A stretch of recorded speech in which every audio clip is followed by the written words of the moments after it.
This is pre-calculus notes on section 6.5. And I'm looking for the title. The title is Combining Identities.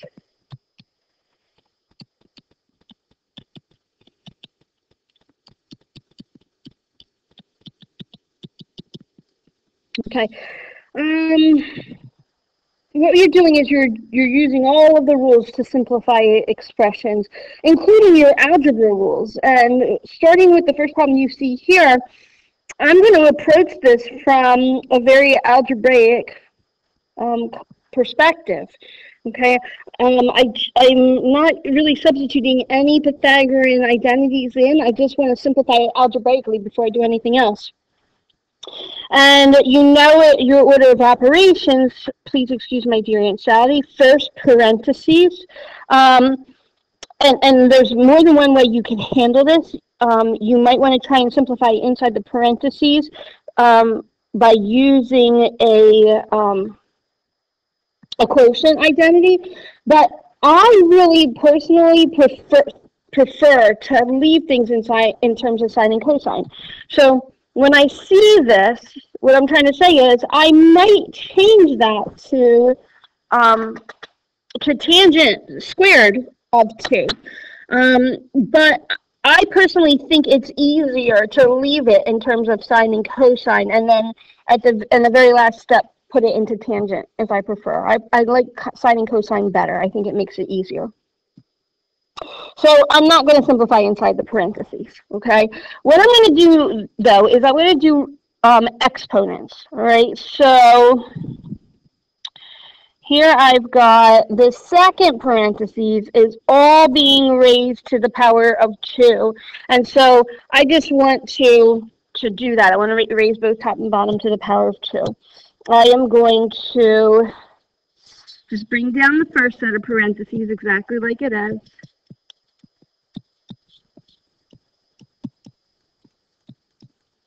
And then the second set of parentheses, I'm just going to raise both top and bottom to the power of 2. So up top, I've got sine squared of t, and on the bottom, 4 to the power of...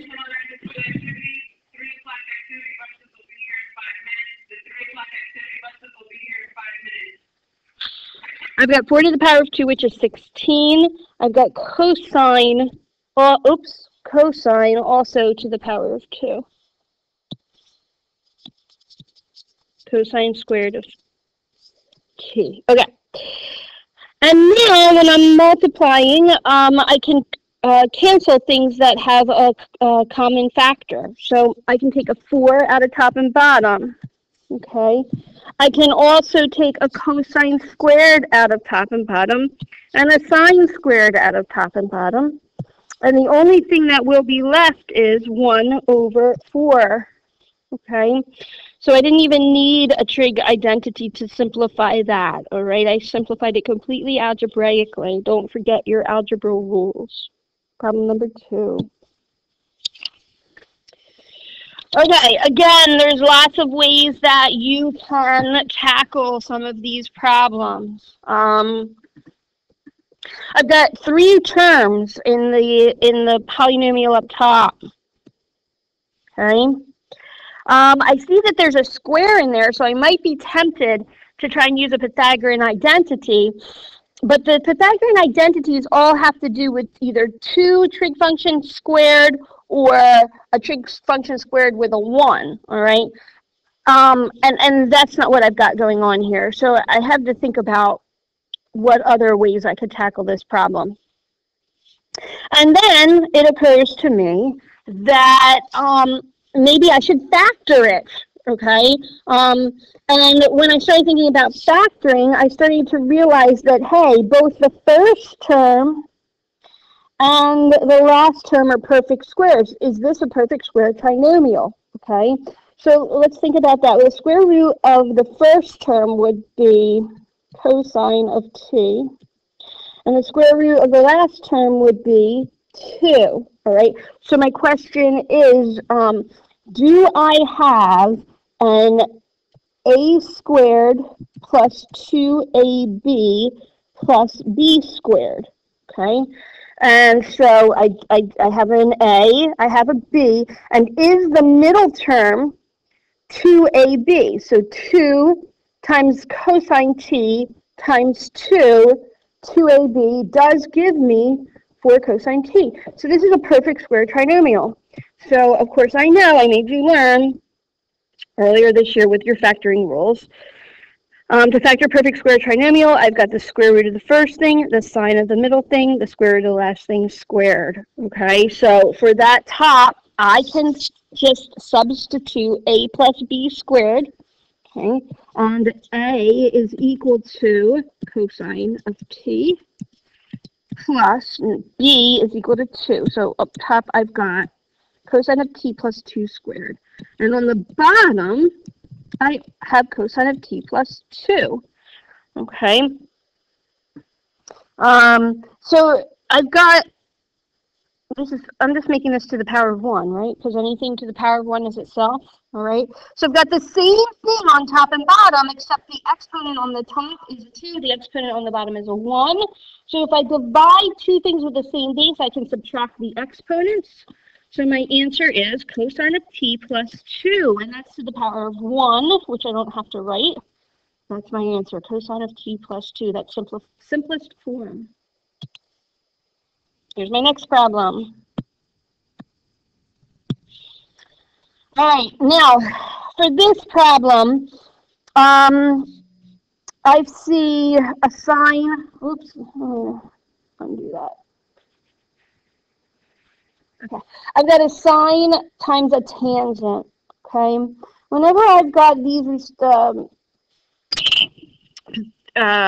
trig identities multiplied together, you know, there's a chance that if you were to write them in terms of sine and cosine, something would cancel out. So that's what I'm going to do. Okay, the first term, I'm just going to bring down exactly as it is because it's already in terms of cosine. I don't have to change that at all. But for the second term, what I want to do is I want to change the tangent of t into a combination of sine and cosine by using a quotient identity. So subtract the sine of t, okay, times, and then instead of tangent t, I'm writing it's the quotient identity for tangent. So tangent is equal to sine over cosine. Okay. All right, so now what I'm going to do is I am going to simplify this multiply that's going on here. I've got these two things multiplied together. I'm just going to bring down 1 over cosine of t. And up top, I've got top times top and bottom times bottom. Gives me sine squared of t over cosine of t.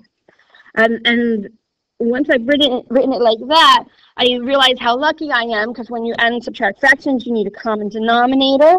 And bingo, the denominators are the same. So I know I must be on the right track here because this is just working out so easily. Well, if the denominators are the same, I can go ahead and subtract the tops. Okay, so I've got 1 minus sine squared of t on the top. Okay, that I can't do much with that just yet. I'm going to put that all over cosine of t.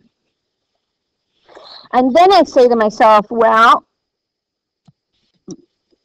boy, does that look like it might be a Pythagorean identity. Pythagorean identities have to do with 1, and they have to do with trig functions squared, okay? So let me just think about some of my Pythagorean identities, and you can look on the back of your trig card for this, okay? So one of my trig identities for Pythagorean is sine squared plus cosine squared equals 1, okay? Now, there's some stuff going on that's the same as this, but they're not together. What I need to get together is 1 and sine squared on the same side of the equal sign, all right? So how about if I were to subtract sine squared from both sides of the equal sign so that I have them together?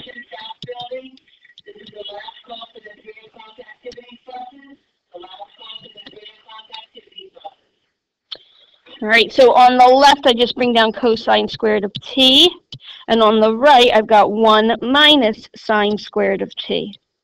All right, so that is exactly this, okay, is exactly this. All right, so that means if that's equal to cosine squared of t, I can substitute cosine squared of t in there. Okay, they're equal. Right, so up top, I've got cosine squared of t.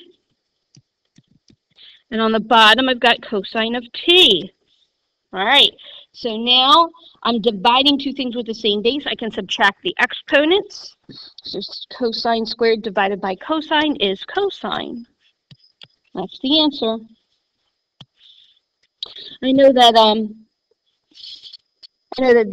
these problems are going to take a little bit of practice, and you're going to have to give some stuff a try. All right, so try the homework.